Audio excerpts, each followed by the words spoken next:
Part of healing is remembering who you are, and you are a strong, powerful Native woman.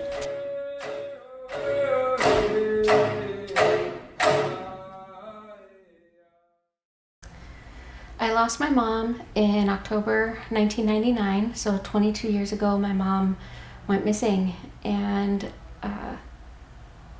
you can never prepare for that. We just keep going, and you don't talk about it, and you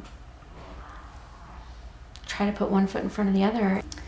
The movement is about the disproportionate rates that Indigenous women are victims of hurt and harm. I always heard other families or heard stories on the news or on social media of other families whose loved ones went missing, and my heart broke for them because I knew how helpless I felt. I would reach out to them and just offer my prayers and let them know I knew what they were going through. A lot of our families who have lost people, we have those stories. We know what happened, but it's maybe not documented. The documentation may be cause of death drowning, cause of death hypothermia, unknown, or accident. But the families know what happened. You just knew your friends had been victims of sexual assault. You grow up knowing that your mom or aunties were experienced domestic violence. It was just, this happens. It's not right, but it happens. But I have a daughter, and knowing that possibility, that the risk is that high, that I could tell her it's not if you are assaulted, it's when.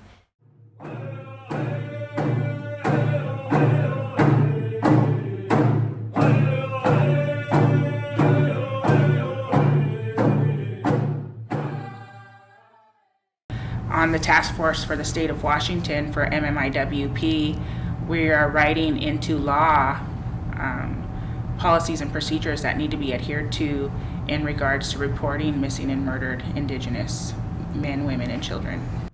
Haxlahel. My name is Georgiana Bean. I go by Anna, and my Indian name is Tootie D. It means way over there.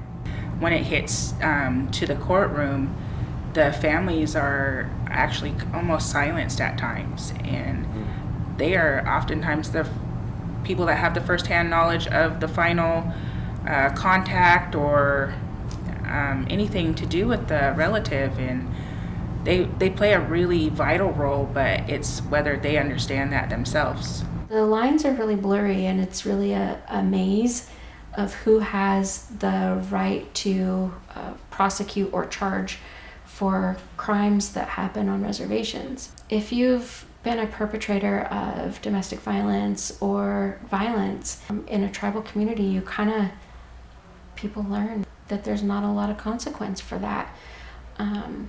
The federal government is responsible for prosecuting major crimes for natives and non-natives, and they only take on a percentage of those. So there's a lot of crimes that don't get prosecuted that happen on reservations or to tribal members at all. A lot of people just don't report because what's going to happen anyway? Without consequences, why am I going to go through that to report it?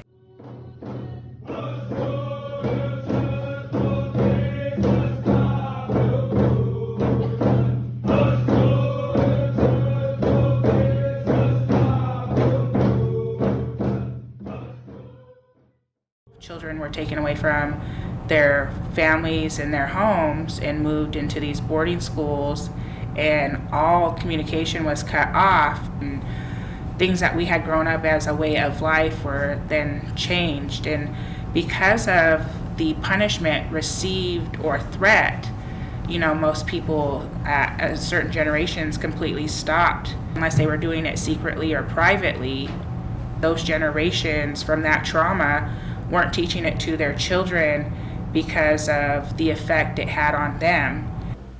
When our people first encountered or greeted settlers here, it quickly turned into it was quickly became land acquisition. When Native women would marry non-Native men, often it was to accumulate, to acquire her allotment. They would be murdered, and then their land would belong to their husband. If they didn't have a husband, then their land could be auctioned off.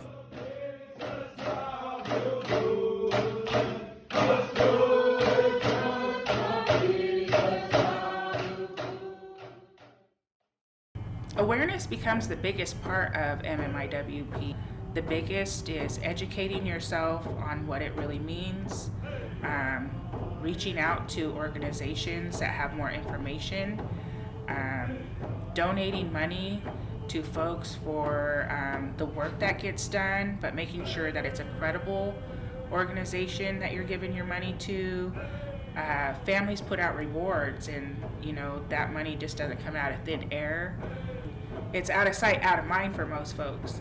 And so acknowledging what other people are going through is the biggest part to MMIWP. Opening the minds to our youth, to all of them, and letting them know to kind of pick on their own what they'd like to be a part of. An example of, I learned to sing in a group of folks, and, people are dancers, there's people who rattle, there are people who drum, there are people who sing, and allowing people to find in themselves what feels most comfortable so that they can be a part of it, and being welcoming and open to folks. And I've seen more people become a part of our community traditionally now than I have my whole entire life. So ensuring that we continue those traditions, and like when I'm talking about the language, the singing, the dancing, and our ceremonies, by continuing those, you leave that legacy with your families to carry on into the future, to ensure that it doesn't end here. Our newest babies that are being born will not know a time when it wasn't cool to be Indigenous, or to hide the fact that your background involved this really rich history of this area that we live in. That's how exciting it is that my own children will never know a time when it wasn't okay to tell people that they were a Puyallup tribal member.